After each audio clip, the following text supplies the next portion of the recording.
So welcome to the exclusive. I'm your host, Sharon Tharp. First, I want to introduce my friend Sinan. He joins me every week for a weekly breakdown of the game. Sin, how are you doing today? Very good today. How are you? Good, because today is really fun. We have a special guest. After the events of this week, I just thought, who could we get on that would be really fun? And I Oh gosh, like I am just on cloud nine. thank you. Um, so how has it been since you've been home? Give us the update. You got back to work. How are you adjusting to life? Yeah, I'm like slowly adjusting. I went back to work. I've been spending a lot of time with my friends and family. I've had an opportunity to basically support a lot of local businesses that I love. And I've got to meet some fans at the gym, which is fantastic. At work or anything anywhere else? To be honest with you, a lot of my patients have never seen the show, and so they're not familiar with it. And so they just knew I was not there. And they were like, thank God you're back, and thank God you lost. Well,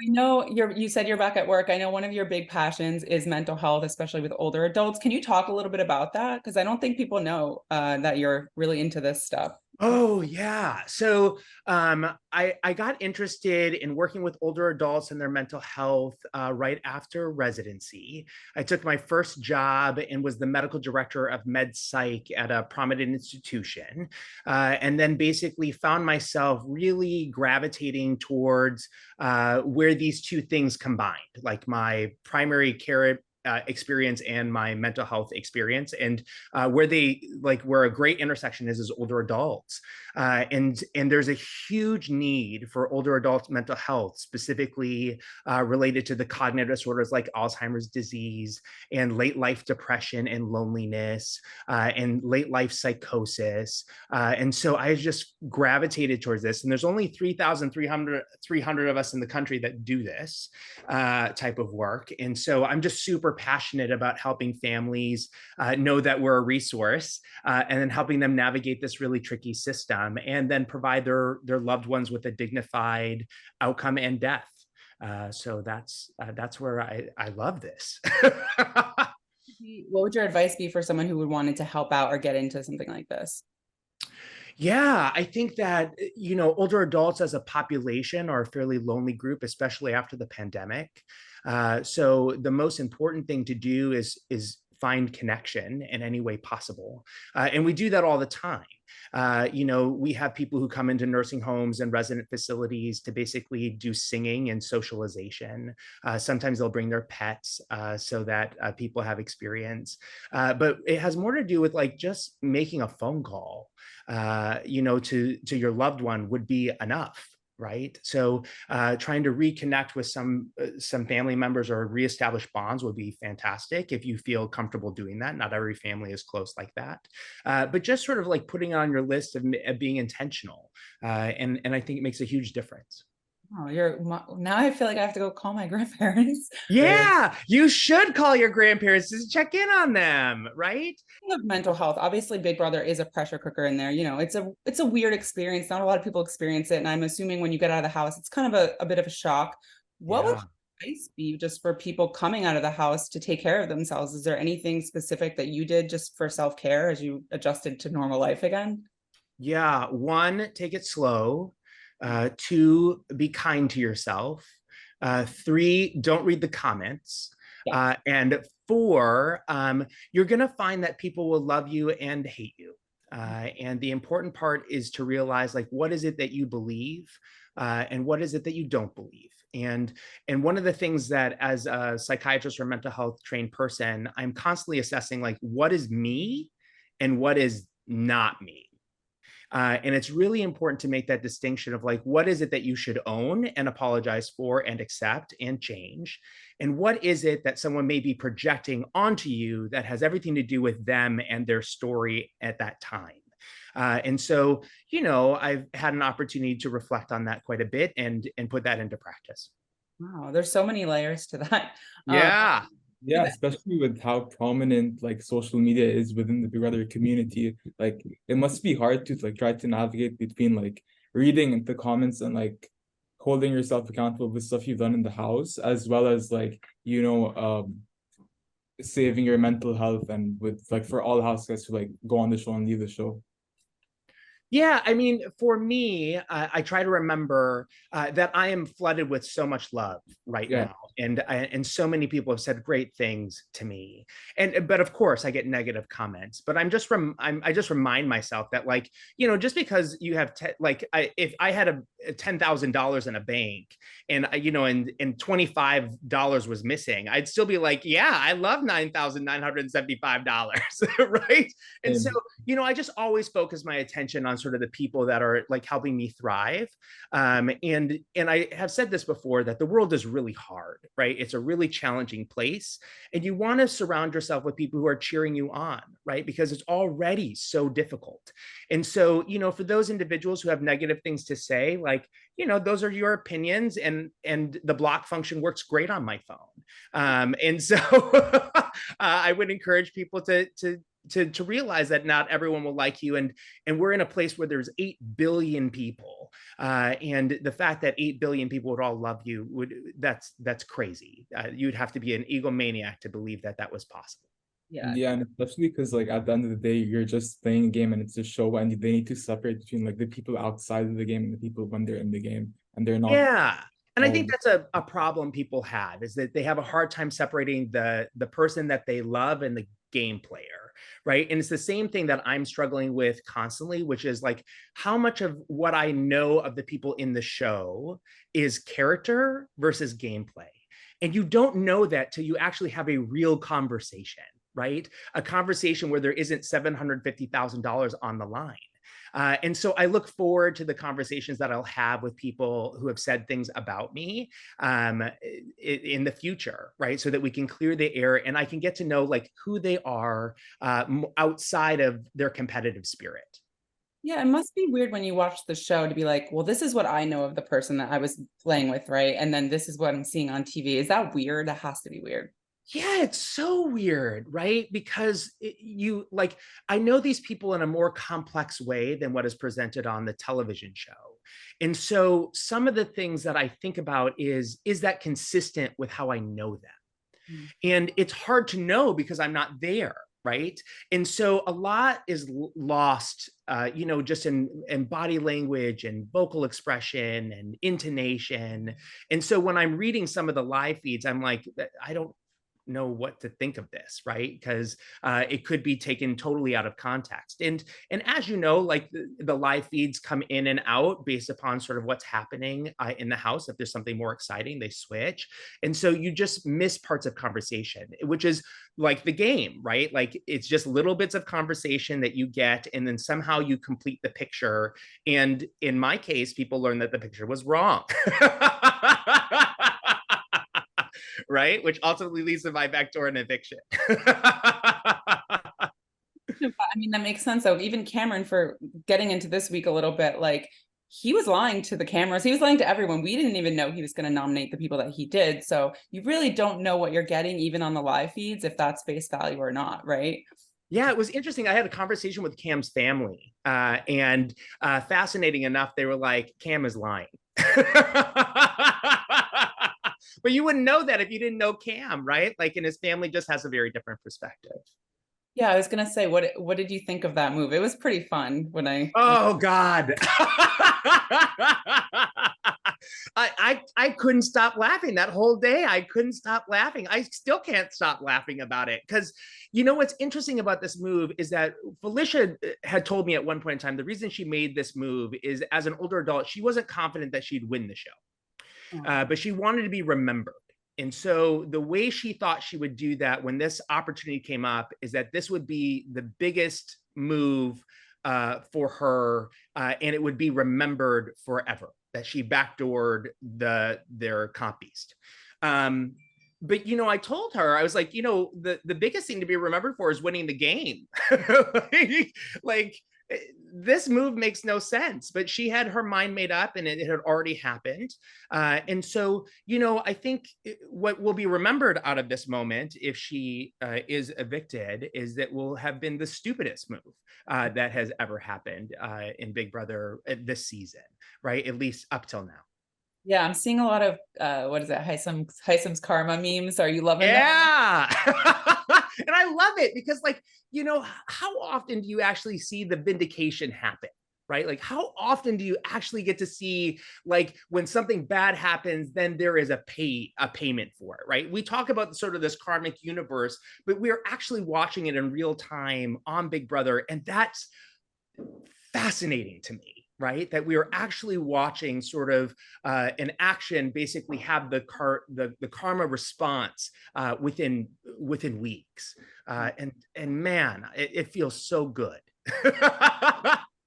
Fun as a viewer, because a lot of the times we don't get these kinds of things on the show. It's a lot of, like, you know, people steamrolling or whatever you want to call it, but it's fun to, you know, throw some chaos in there every once in a while. It's TV. Yeah. Yeah, I mean, I love a little bit of chaos, right? And I think that's what actually makes the game, right? If you really want to win this game, you have to basically come up with ways in which to navigate the unexpected. And that's actually what makes a great game player, right? Is that the people we have fallen in love with are the people that we see go against the odds and still come out on top. And we love to root for those people. We want them to win. We want them to succeed. And it's because we believe in their adaptability, and we believe that they are worthy, right? And they demonstrate to us that they don't give up. And that's what we want to see in each other. That's what we want to see in ourselves. And so, like, absolutely, when I see Cameron do something like this, regardless of my opinion of Cameron, right? What I love about this move is it's a strategic, smart game move that will further the game for him, and it has brought us great television in a strategic game move. And I'm like, let's do it, right? You know, which is different than what happened to me, which was an emotional move that made great television, right? And that's true, right? Like, that moment will be immortalized because of how stunned I am, right? Yeah. Yeah, so like continuing off of Cameron's nomination, so he nominates Izzy and Felicia, and like just right before we began recording this, we found out that the veto had actually been played, and Jared ended up winning the veto. So what do you think is going to happen with that? I think that everyone knows that Cameron and Cirie don't have the best relationship. Jared, as you know, is Cirie's son. This is not going to be used. This is going to be kept. It would be a terrible game move to basically use the veto because Cirie will be the replacement nomination. Now the question is what happens next? And what I am excited for is that one of the things that we know just in group theory is that if you're in proximity with people, you're more likely to join them as a group. And we see this right at the beginning. We see sort of like the bye-bye bitches form in the comic room, and then we see the handful form in the scary room, which made my game playing more complex and more difficult, right? But right now, with the exception of Riley, the handful is still intact. And in addition, they are connected to the people who are like their seventh person, which was Corey and America, which means they now have all the numbers. And they really could make an argument that, like, let's bygones be bygones, just like I said to my team, and let's just go after the other side. And now Bowie feels betrayed. And like, even if they don't pull everybody, even if they don't pull Corey and America, they will have Bowie. Because now Bowie basically feels like she can't trust this group. And they could decide who goes home, right? And the person that I think is the strongest person of the two right now is Izzy. And Izzy right now is trying to count all her votes, and she has been running around the house. But this group could really say, sorry, and send her home. Be interesting, wouldn't it? Yeah, that would be fantastic, right? Like, you know, from my own karma standpoint, it would be fantastic, right? Right, that basically the group that they thought would just disband actually has reformed, and I love the idea of forgiving people, and I love the idea of moving forward and finding redemption, and basically that builds trust. And that's something I was very big on, right? It's like no relationship that has any lasting potential, it has to be tested. And that was how I felt like if they brought me back, that was a test of our relationship and I could trust them moving forward, which is why I would have stayed loyal to them. Plus, that's where all the numbers were, right? Like, why would I put myself on the other side? It would be silly, right? But the same thing could happen for the handful, right? And so that's what I'm compelled to watch. That's what I'm hoping will happen. Interesting. Yeah, most people would probably come back and want to get revenge, but it is interesting that you want to kind of ingratiate yourself back in with the group. If you get past a week, they're like, oh, you know what? He must really trust us if he's coming back and working with us again. So that's actually an interesting strategy that I don't think a lot of people use. Yeah. There are two strategies, right? So the first strategy is like flight or fright, which is I'm going to fight and get my revenge. The other strategy is mend and befriend, right? Which is like, can we basically fix this? Can we solve this? Is there a path forward? Right. And you see both of those strategies used at Big Brother, right? Like for my wanting to stay is I first start with the flight and fright strategy because I'm upset and hurt. And then I realized like, actually I could work with them again. Right. And I do owe them apologies. And so I'm going to apologize and see if that will help us reestablish a connection, if there's a path forward for us. And so, those are the two types of strategies one can use when they're basically on the outs. Yeah, I guess people just don't do that as much as I would think. Yeah, because it requires you to be humble, right? It requires you to basically take your ego and put it aside, which is the ironic thing that people accuse me of all the time, is that my ego was so huge, which I always find funny because like I'm the first person to apologize for when I've done something wrong, right? And because I've done something wrong, and I've hurt someone's ego, then obviously I have to put my ego aside. Well, I love that. That's an adult. Yeah, like an adult. If they would have just talked to me when their feelings were hurt, like an adult, we could have avoided all this. Plan was to put up Suri as a backdoor. So essentially, Cameron hasn't explicitly said that his backdoor plan was to do Suri, but he's been heavily implying that that was the idea. So I think he might make an attempt to try to sway Jared to possibly use the veto, but Jared will probably not do that because of his connection with Suri.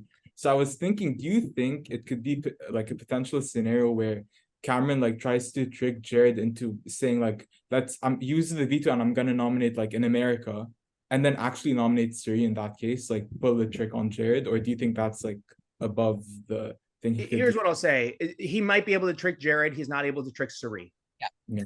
Yeah, right? And so Suri is a smart player. She's been playing this for 17 years. She won Traders. I mean, like, she's going to see right through that and know that she's the backdoor target.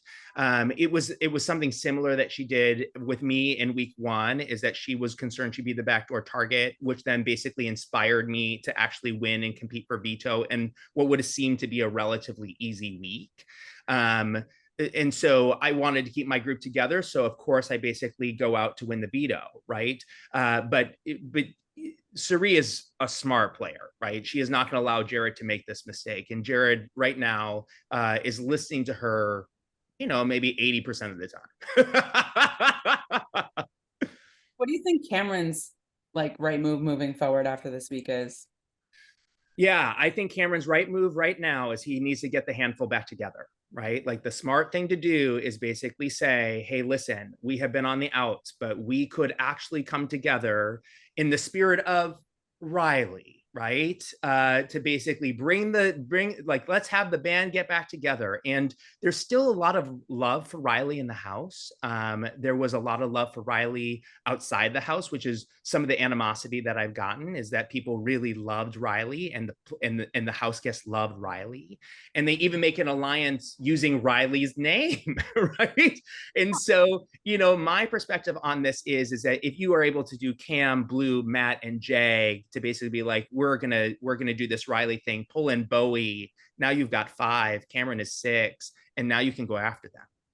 Yeah, let's just see if Matt goes with it, because I don't know about him, but yeah, I mean, like, Matt is, the way Matt plays his game is that whoever is in Matt's ear the soonest or closest or most often wins his loyalty, which is why he was so close to Riley, and also why he was so close to Jag, and now why he's so close to Suri.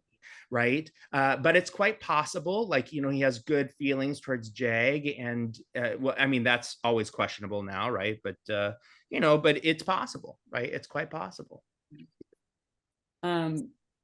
What else? Oh, I know we have just a couple minutes, so we have a few more questions. Sure. Speaking of all of the Riley stuff, and going back to your week as HOH and that whole time period, do you think that there is a move that you would have made instead of the Riley move, or if there's a conversation you would have had that would have been different, that would have potentially changed the outcome of your game? Yeah, here's the deal. I saw Riley as a fierce competitor. Outside of everything else, I saw her as a fierce competitor. Why is she a fierce competitor? She's physically strong. She basically hangs on that wall and then actually wins the first HOH. That's one. Two, she basically socially gets the group together. She forms the majority alliance, right, with Jay, right? So she is socially strategic at getting people together. Three, she actually had people who were endeared to her, right? There were people who loved her, right? Like Matt and Jag and Cameron, right? This is a huge threat who basically is telling you, I'm coming after you, right? If you leave that person in the game, for me, it is just dangerous, which is why you get such a strong response from me, right? The strong response is, I know how powerful Riley is. I know that she has to go. And the game keeps putting twists and turns to make that less likely to happen. And if Riley doesn't go, my game ends next week. Yeah, because she said your name, right? Too? Yeah, she said my name. And so what it is like, you cannot leave someone that strong, who's that connected, who is like saying your name in the game, right? And I can't play the week after, right? Which means I'm really in jeopardy. And so, there's some casual conversation about like mentioning my name. Maybe she wasn't coming for me. Maybe she wasn't. But Riley's a smart player, and I think that she's a smart person. And although people may look at her and think that she is maybe not that way, she absolutely 100% is a deadly strategic player. Right. And that's what I saw in her, which is why you get me, why I'm so anxious about not getting her out, and why it sounds like I'm going on a tirade and not listening to anyone. Because I was like, she is the biggest threat. And we also saw after Riley left, the group crumbles. And I knew that. And I knew that was going to happen. I could feel that happening because everything consolidated around her. And that's why I was like, for our group, we have to take that shot. And so when people are like, you're not listening to us, you're not paying attention to us, why are you interrupting us? Why are you stepping on our toes? I'm like, because Riley is the target. Riley has to go home. And I've said it, I've explained it 1,000 times. I'm not changing my mind, right? And so by the time you get to that veto speech, I am so frustrated. We have had 2 twists and turns where she could basically be removed from the block, right? Or I could lose her as a target. Like we watch Riley basically have a compelling argument to everyone. And so, Riley does the smart thing. She takes that veto speech and then she basically villanifies me for it, right? Smart game move, right? Absolutely smart game move, right? Like, so would I have done it differently? Yes, because I did actually hurt her feelings in the moment. So she gets an apology, right? But then she uses that speech to basically like evict me in week 3. And this is why she's so dangerous, right? This is why she's such a good player, which is why I was targeting her, right? Which is why I was so adamant about it, right? So no, I wouldn't change it at all, right? Because if I didn't get her out week 2, I would have been out week 3, right? She would have backdoored me week 3. She talked about it, right? I knew it was going to happen. Keep rethinking everything now. I love it.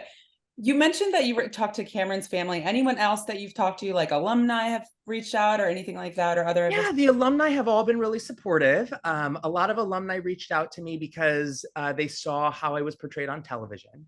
A lot of them were like, just because you're portrayed one way on television doesn't make it true, which I thought was really lovely. I obviously reached out to Joseph from season 24, both being Arabs and playing this game. I'm naturally endeared to him because of our cultural background. I have heard from several other people. It's been lovely. It has absolutely been lovely, and I cannot complain about how wonderful people have treated me. And just most recently, I heard from a couple of people from season 6 that just made me feel really good. That, like, for example, Michelle reached out to me to basically be like, I know it's hard, and no one will understand what it's like to have been in that house, but you do. And the way you got removed is similar to how I got removed, and it sucks. And it's just nice to hear that from people. Yeah, for sure. Yeah. Would you ever consider going on Big Brother again, or potentially the challenge or Survivor? Yeah, I love an adventure, right? Like, the whole reason I went on Big Brother originally is because I wanted an adventure. I was afraid that my life had gotten too stagnant. And the truth is, like, I have everything that I could possibly want. Like, I have a great job, I have like a great dog, I have like awesome family and friends, I'm connected politically and artistically. Like, there is nothing that I could ask for that I don't already have. But the one thing that was interesting about Big Brother is you can't pay to do that experience, right? You have to be offered that experience. And so to go on an adventure where you get offered an opportunity to live out like your childhood dreams and play one of the most complicated social games that has ever been created, and to have an adventure to basically decide like what I loved, what I didn't love, what I wanted to change, what I didn't want to change. I mean, that's invaluable. That's invaluable. And I'm so lucky to have gotten to play the game, even though I'm eliminated. But our last question really is, in terms of, one, who do you want to see win? And two, who do you think right now is the best path, I guess, to winning? Yeah, the gameplay has gotten really complicated and messy. And it's hard to basically pick a winner at this point in time because you're watching people make weird choices and they're unpredictable. And when you're playing with such unpredictability, it's very hard to predict who's going to win. I think most likely Cirie is positioned to win, right? She basically still has Jared in the house. She has America on her side when they basically award her an opportunity to play for the invincibility power. She has 17 years of experience in reality television. She's been a part of all of the major alliances.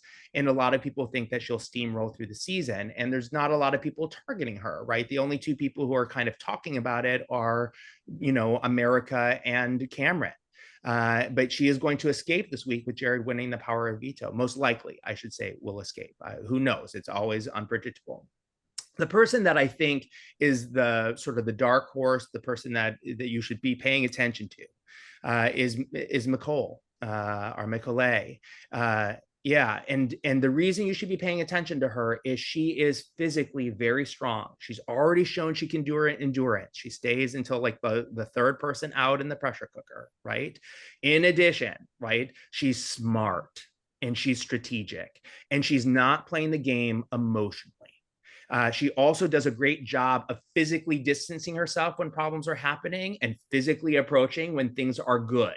And she's just playing so smart that watching her, if people are not paying attention to her, she's going to get deep in the game and she's going to be too hard to get out. Because and one of the things I knew, just what the professor side, she was in every major alliance.